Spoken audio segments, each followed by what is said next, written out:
Assalamualaikum warahmatullahi wabarakatuh. Kembali lagi di channel Marsha Subiakto. Pada kesempatan kali ini kita akan kembali membahas informasi menarik.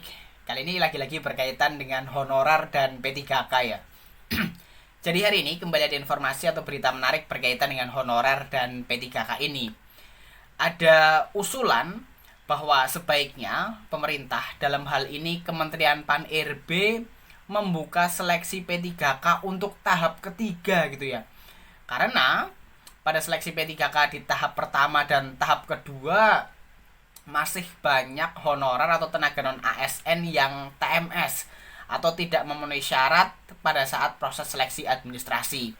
Hal ini tentunya menyebabkan para honorer tidak bisa mengikuti seleksi P3K dan nantinya dikhawatirkan honorer akan tetap ada gitu ya.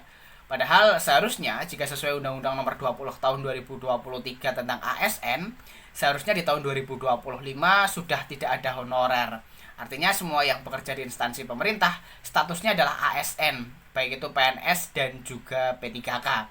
Walaupun sudah ada rencana gitu ya dari pemerintah bahwa nantinya honorer yang tidak lolos seleksi akan dialihkan menjadi P3K paruh waktu.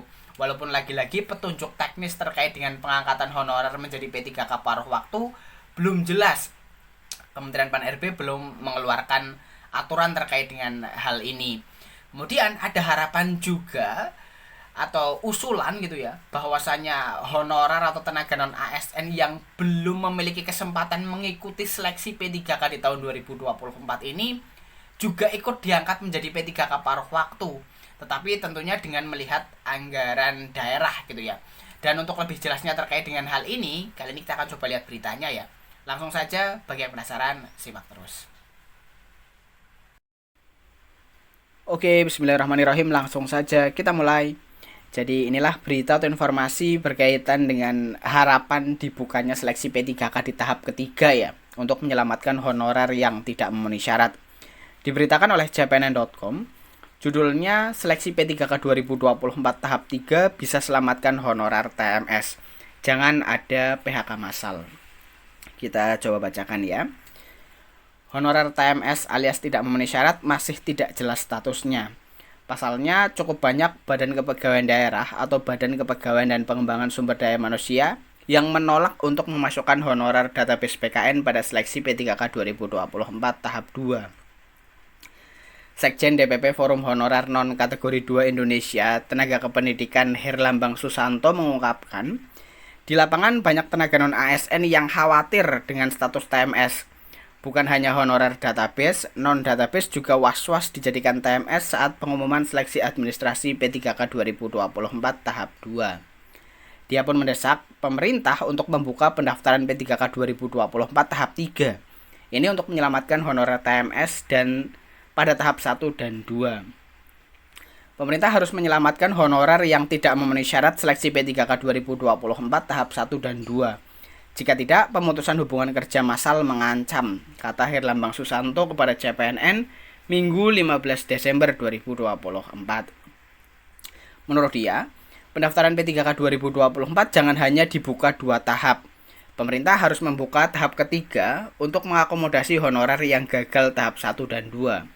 Dia menegaskan, tanpa membuka pendaftaran P3K 2024 tahap 3, akan banyak honorer yang tertinggal. Padahal tahun depan tidak boleh ada lagi honorer. Kalau pemerintah membiarkan yang TMS, honorer tidak tuntas tahun ini, ucap Herlambang.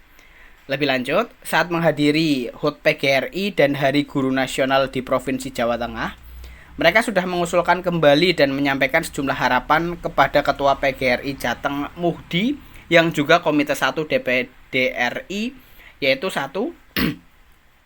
Memohon adanya tahap 3 bagi pelamar yang terkendala atau TMS di tahap 1 dan 2. 2. Bagi pelamar yang lolos seleksi tetapi tidak memenuhi kebutuhan formasi, maka diangkat menjadi P3K paruh waktu karena sudah lolos seleksi. 3.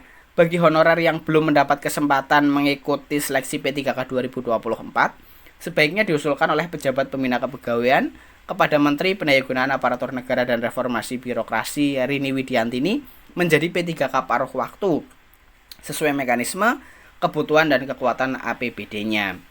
Dengan begitu, akan lebih banyak honorer yang diangkat menjadi ASN, khususnya bagi daerah yang pelamarnya banyak, tetapi kuotanya kecil terang herlambang. Secara terpisah, Dewan Pembina Forum Honorer K2 Tenaga Teknis Administrasi Nurbaitih mengatakan, Komisi 2 DPR RI telah meminta kepada Badan Kepegawaian Negara Menpan RB Rini Widiantini agar jangan banyak honorer yang dijadikan TMS. Pak Mardhani Alisera, anggota Komisi 2 DPR RI, meminta secara khusus agar honorer diselamatkan dari TMS, ucapnya. Dia menambahkan, harus dicarikan solusinya bagi honorer yang berstatus TMS, jangan hanya dilepas dengan berbagai alasan. Honorer K2, terangnya, banyak yang TMS karena surat keterangan pengalaman kerja. Oleh karena itu, harus ada kebijakan khusus buat honorer TMS. Jangan mereka dibuang begitu saja. Mereka harus tetap diselesaikan sesuai kesepakatan Komisi 2 DPR RI, Kemenpan RB, dan BKN. Seperti janji ex-Menpan RB Azwar Anas, bahwa honorer ikut tes P3K 2024 hanya formalitas. Masa sekarang Menpan RB baru malah dipersulit dengan kesalahan administrasi yang seharusnya bisa diselesaikan secara internal, pungkas Nurbaitih. Ya, jadi itulah yang berita atau informasi berkaitan dengan harapan dibukanya seleksi P3K tahap 3 untuk mengakomodir honorer atau tenaga non ASN yang TMS atau tidak memenuhi syarat pada seleksi P3K di tahap 1 dan 2. Jadi itu ya. Bagaimana menurut pendapat teman-teman? Apakah teman-teman setuju jika dibuka seleksi P3K tahap ketiga? Bagi yang punya pendapat terkait dengan hal tersebut, teman-teman bisa tinggalkan di kolom komentar. Jadi mungkin itu informasi yang bisa disampaikan pada kesempatan kali ini. Jika ada tanggapan atau pertanyaan berkaitan dengan hal ini, teman-teman bisa tinggalkan di kolom komentar. Terima kasih, mohon maaf bila ada kesalahan. Wassalamualaikum warahmatullahi wabarakatuh.